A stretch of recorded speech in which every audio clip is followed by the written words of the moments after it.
Assalamualaikum warahmatullahi wabarakatuh. Semoga kita selalu dalam rahmat dan ridha Allah Subhanahu wa ta'ala. Anak-anak, hari ini kita akan belajar bab 3, yaitu judulnya tentang pencemaran lingkungan. Nah, sekarang perhatikan gambar ini anak-anak. Ya. Perhatikan gambar ini. Ini adalah gambar lingkungan yang kotor. Ada apa sih dengan lingkungan yang kotor? Kita harus perlu belajar. Karena apa? Kita biar tahu manfaat jika kita mencegah lingkungan yang kotor untuk masa depan kita itu apa. Itu yang pertama ya. Dan lain sebagainya, poin-poin pentingnya. Nah, berikutnya ini di buku paket ya, Bu Evin langsung ngajar di buku paket kalian. Kalian silahkan melihat buku paket kalian masing-masing bab 3 dengan judul pencemaran lingkungan. Kemudian anak-anak, pada bab 3 ini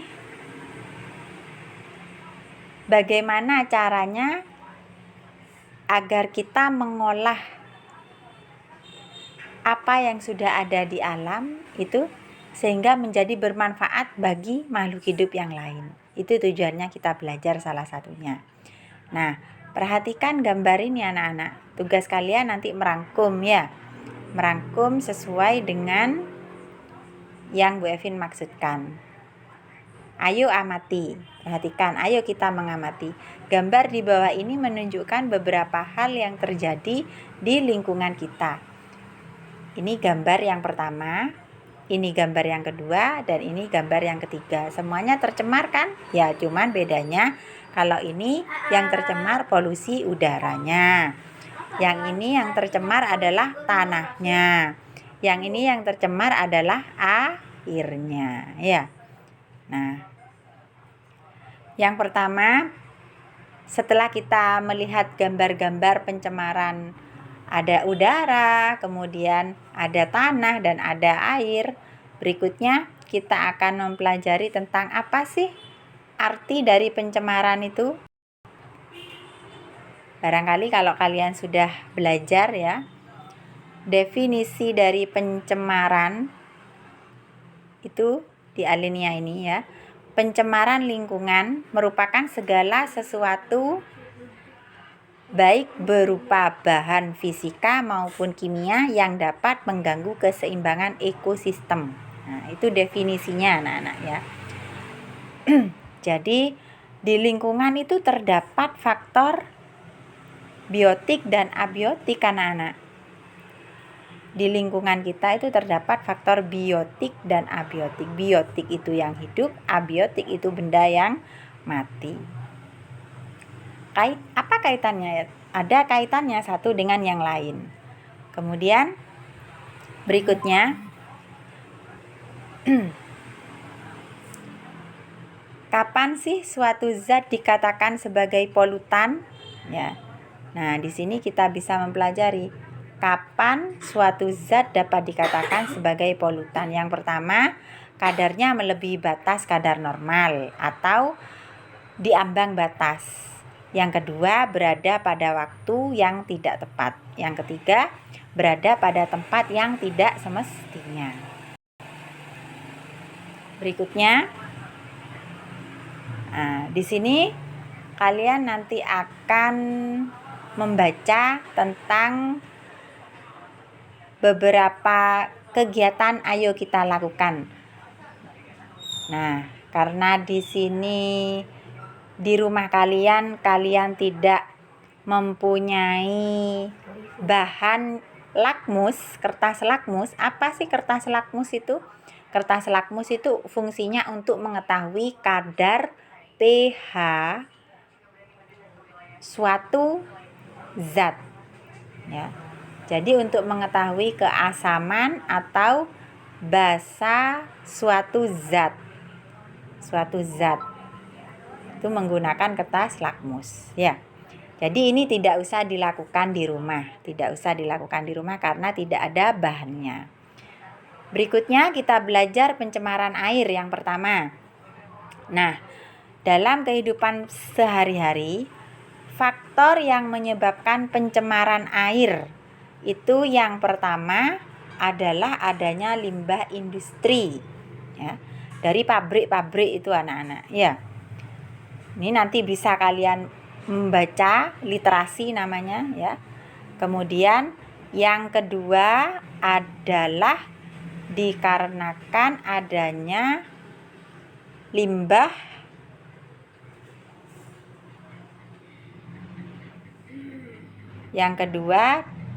dikarenakan adanya limbah rumah tangga, anak-anak, ya. Yang ketiga, limbah pertanian. Limbah rumah tangga itu salah satu contohnya adalah mencuci bekas air cucian, ya, air sabun yang mengandung sabun. Kemudian besi, aluminium, plastik, kaca, kaleng, bekas cat dan minyak wangi. Itu salah satu contoh dari limbah rumah tangga. Berikutnya, limbah pertanian.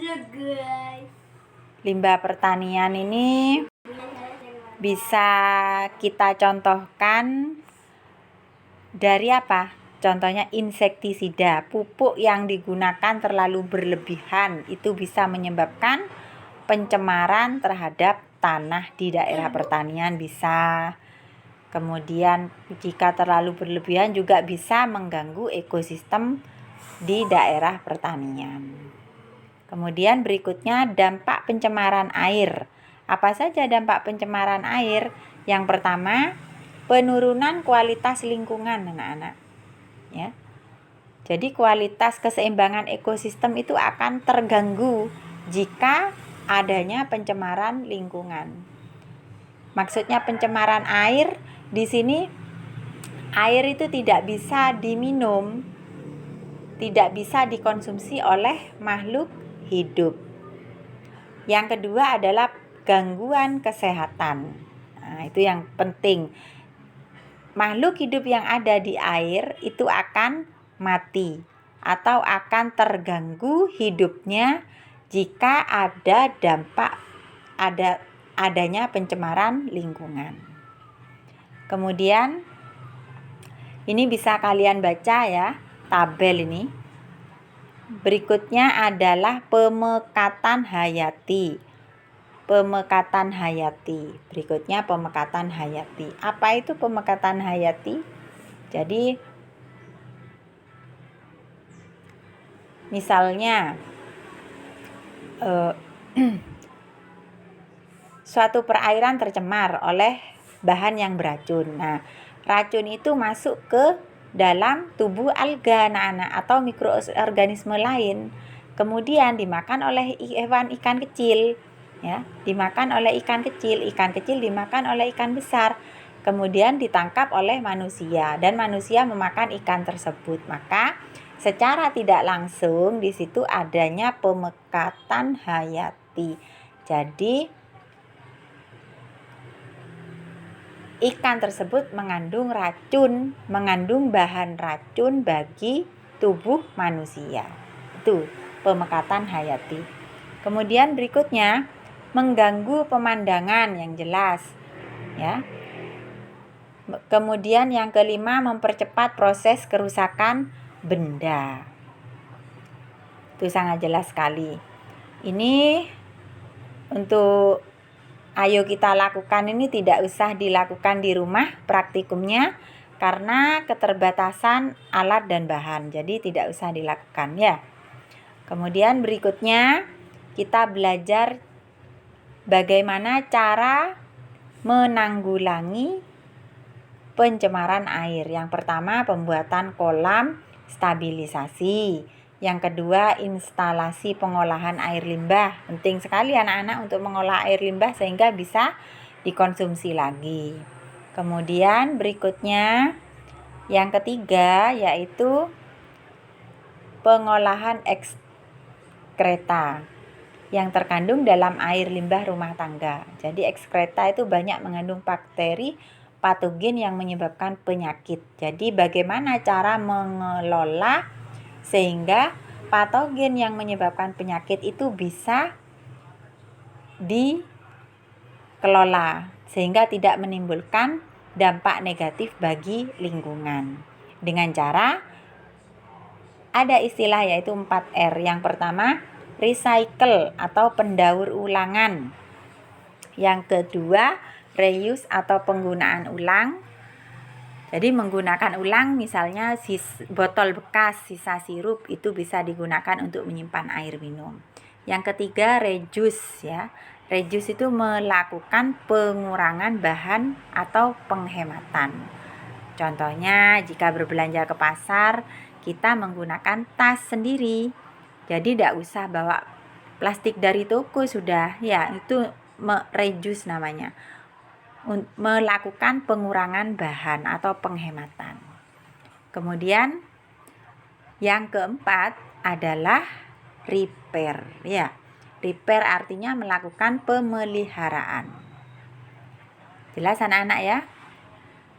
Itu nanti dirangkum, diambil yang penting-pentingnya saja, ditulis di buku tulis IPA. Kemudian yang berikutnya kita belajar tentang pencemaran udara. Udara itu adalah salah satu faktor abiotik yang memengaruhi kehidupan komponen biotik. Jadi udara itu komponen abiotik, komponen tidak hidup, tapi berpengaruh kepada komponen makhluk hidup. Contohnya kita saja tidak bisa bernafas kan kalau tidak ada udara ya. Kemudian apa sih macam-macam pencemaran udara itu?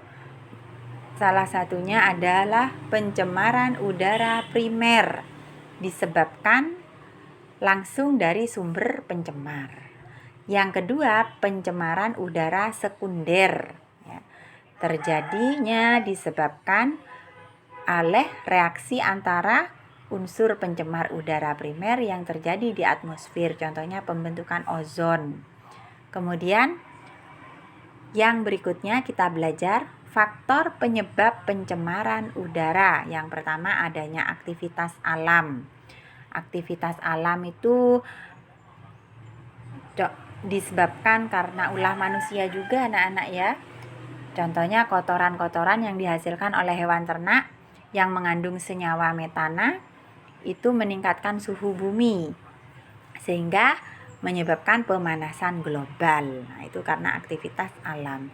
Berikutnya adalah yang poin yang kedua ya, dikarenakan aktivitas manusia. Salah satunya membakar sampah, asap industri, asap kendaraan, asap rokok, senyawa buangan, contohnya klorofluorokarbon. Nah, ini adanya di AC ya, pendingin ruangan itu. Kemudian dampak pencemaran udara. Sekarang yang pertama bagi kesehatan sangat berpengaruh penting ya. Kemudian ini nantinya bisa kalian baca sendiri apa saja dampak pencemaran udara bagi kesehatan. Yang kedua bagi tumbuh-tumbuhan. Bagi tumbuh-tumbuhan ini salah satunya abu vulkanik dari letusan Gunung Merapi membuat udara tercemar dan memicu terpicunya hujan asam. Ya, oleh karena itu kita harus menjaga alam, terutama tumbuh-tumbuhan. Berikutnya efek rumah kaca, anak-anak. Nah, efek rumah kaca ini terjadi karena kondisi CO2, karbon dioksida dan monoksida yang tinggi di atmosfer. Ya. Kemudian yang berikutnya adalah karena rusaknya lapisan ozon. Tuh, rusaknya lapisan ozon. Yang mana klorofluorokarbon CFC ini merupakan senyawa yang sering digunakan dalam produk pendingin atau ruangan ber-AC ya. Kemudian kulkas. Nah, itu ada CFC-nya. Itu yang bisa merusak lapisan ozon. Sama ya, nanti dirangkum juga. Kemudian berikutnya kita belajar tentang pencemaran tanah. Pencemaran tanah. Faktor penyebab pencemaran tanah. Yang pertama karena limbah domestik. Limbah domestik itu berasal dari pemukiman penduduk atau pedagang ya, yang mana banyak sampah yang jelas anak-anak ya.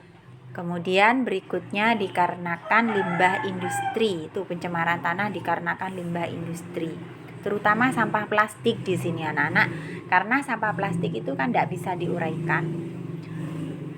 Kemudian berikutnya limbah pertanian. Limbah pertanian ya.